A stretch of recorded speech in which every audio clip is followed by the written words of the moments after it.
Hello everyone, my name is Ryan Cam, and when I started writing my notes for Season 2 of Mandalorian, I said to myself, I've done Season 1, right? And I looked through my catalog, and I hadn't done a video on Season 1 of The Mandalorian.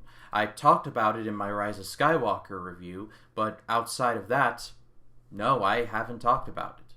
So this video is going to rectify that situation. Welcome to my review for Season 1 of The Mandalorian.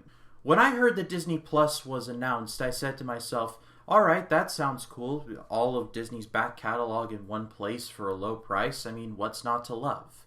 But when I heard about The Mandalorian, that's when I got excited. I was like Calvin Candy from Django Unchained. Gentlemen, you had my attention, but now you have my curiosity. But now that I have seen the season in its entirety, I watched every episode when it dropped, and I watched the episode on launch day, the first episode on launch day, I can now say that, in my opinion, this has been the best part of Disney Star Wars. A lot of you will disagree with me on that, and that is totally fine. The last thing that I want to do is gatekeep on this channel. But for me, for my money, I will put this movie over any of the sequels. Chances are you know this story, but in case you don't, the story goes that a bounty hunter who just so happens to be a part of the Mandalorian Brotherhood accepts a job. The job is to take this precious cargo from one place to the other. This precious cargo turns out to be, well, Baby Yoda. And to show proof that even Mandalorians have a heart, he grows affection for this child and protects it at all costs, spiting the Bounty Hunters Guild and the Mandalorians all in one fell swoop. No matter where I look, The Mandalorian has been receiving largely positive reviews. Even some of the most jaded fans who will say the series is ruined forever has said pretty darn nice things about The Mandalorian. I know for me personally, the only thing that kept me from, well, I don't know if you all can see it, destroying my original tapes of the unedited trilogy in my backyard was because of The Mandalorian. So no matter how I feel about this series going forward, I can safely say that The Mandalorian saved my love of Star Wars, and in that, it will always have my heart. I bought Disney Plus for this series, and while I think it's a great service, and I love the knowledge of going back and watching all the old Disney Channel shows that I loved watching growing up on demand whenever I want, is very nice. The Mandalorian will always be the center of why I bought Disney Plus in the first place. Firstly, the atmosphere in this show is absolutely on the nose. It's a blend of classic Star Wars, but a lot of new stuff in there as well. Everything looks gritty and lived in. There's also a lot of storytelling in this atmosphere, in that just because the Empire was defeated, that doesn't mean that there aren't still problems in the galaxy. I liked that. I liked the spirit of that. Also, Ludwig Göransson's score is absolutely just perfect for this show. I thought his Tenet score was good, but just way too in your face. But in this show, it actually blends into the background and mixes in with the scenery to just make a perfect mixture of sight and sound. When you hear the opening line of doom doom doom doom, my mind immediately snaps to Mandalorian. To give you even more proof, I found an ambient mix of Ludwig Göransson's score mixed in with like city sounds, and it's called Mandalorian Ambient Mix, I believe, and it's phenomenal. I listened to it in the gym, and it's perfect. But atmosphere is one thing, character is another thing, and thankfully this show has some pretty engaging characters. Pedro Pascal is just about perfect as the Mandalorian. He communicates so much emotion throughout the show, despite the fact that with the exception of one moment in the final episode, we never see his face. The show also does a phenomenal job of showing that the Mandalorian is not just a group of bounty hunters, it's a brotherhood. It's a secret society with their own rules, their own history, and their own lore. And Dave Filoni and Jon Favreau do an excellent job of not necessarily telling you about the history, but showing it through the armor and just the general people in this brotherhood. The Mandalorian Brotherhood kind of reminds me of the Knights of the Round Table. And now, no Mandalorian video can be complete without talking about Baby Yoda. And yes, Baby Yoda is absolutely adorable. Even a man like myself, every time I see The Mandalorian, my heart just completely melts.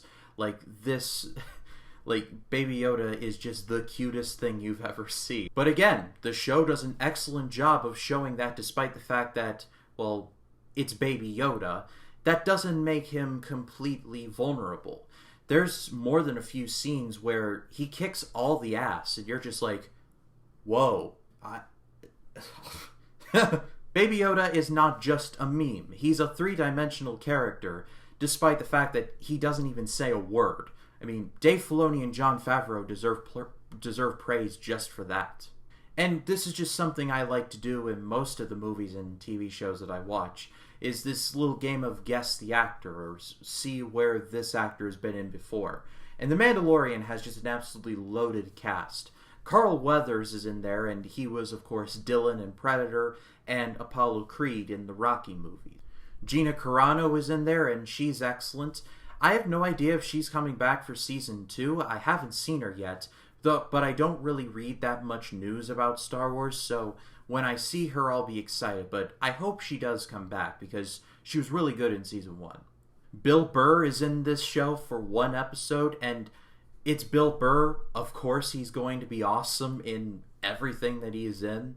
And then, of course, you have Giancarlo Esposito as the main bad guy, and that's just such a perfect choice, you have no idea.